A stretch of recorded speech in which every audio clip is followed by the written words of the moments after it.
বিশাল স্বর্ণখনির সন্ধান পেয়েছে চীন। দেশটির মধ্যাঞ্চলীয় হুনানের পিংজিয়াং জেলার ওয়াংহু গ্রামে সন্ধান মিলেছে এই খনির। এই প্রতিবেদনে চীনের রাষ্ট্রীয় সংবাদ মাধ্যম সিনহুয়া নতুন এই স্বর্ণখনির 2000 মিটার গভীরতার মধ্যে 40টির বেশি গোল্ডের বেইন্স বা স্বর্ণের আকরিক ধমনির সন্ধান পেয়েছে।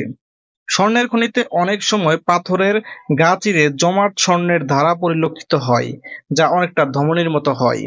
স্বর্ণের ধমনী হলো আকরিক সমৃদ্ধ গরম তরল বা লাভা পৃথিবীর ভূত্বকের ফাটল দিয়ে প্রভাবিত হলে গঠিত হয়ে স্বর্ণের ধমনীতে রূপ নেয়। চীনের ভূতত্ত্ববিদ এখন বিশেষজ্ঞদের বরাত দিয়ে সিনহুয়া গণমাধ্যমকে জানিয়েছে, এই খনিটির 3000 মিটার গভীরতার মধ্যে মজুদ রয়েছে উচ্চমানের 1000 টনেরও বেশি স্বর্ণ, যার বর্তমান বাজার মূল্য প্রায় $8,300 কোটি। তাহলে বুঝতেই পারছেন কি পরিমাণ অর্থের সন্ধান তারা পেয়েছে। বর্তমানে খনি থেকে স্বর্ণ উত্তোলন শুরু হয়েছে। এই খনিটি আবিষ্কার করেন চেন রুলিন নামের এক ব্যক্তির গবেষণা টিম। তিনি গণমাধ্যমকে বলেন, খনিটির যে কোনো পাথর ভাঙা মাত্র আমরা স্বর্ণের ধমনী দেখতে পাচ্ছি। প্রতি 1 টন আকরিকে প্রায় 138 গ্রাম বিশুদ্ধ স্বর্ণ পাওয়া যাচ্ছে।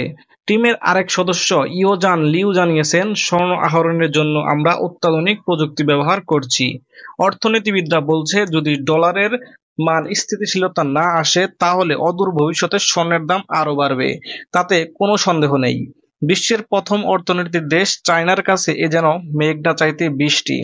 বিশ্বের স্বর্ণের বাজারে নিয়ন্ত্রণ সংস্থা ওয়ার্ল্ড গোল্ড কাউন্সিলের 2023-এর তথ্য অনুযায়ী বিশ্বের মোট স্বর্ণের চাহিদার 10% আসে চীন থেকে।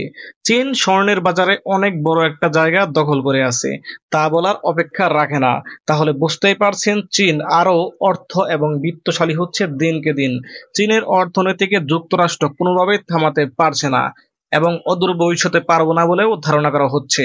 উল্টো যুক্তরাষ্ট্রকে চীন নিয়ন্ত্রণ করছে বাণিজ্যিক এবং অর্থনৈতিকভাবে। চীনের মাধ্যমে যুক্তরাষ্ট্রের অর্থনৈতিক পতন হতেই পারে, সেটা ধারণা করা হচ্ছে।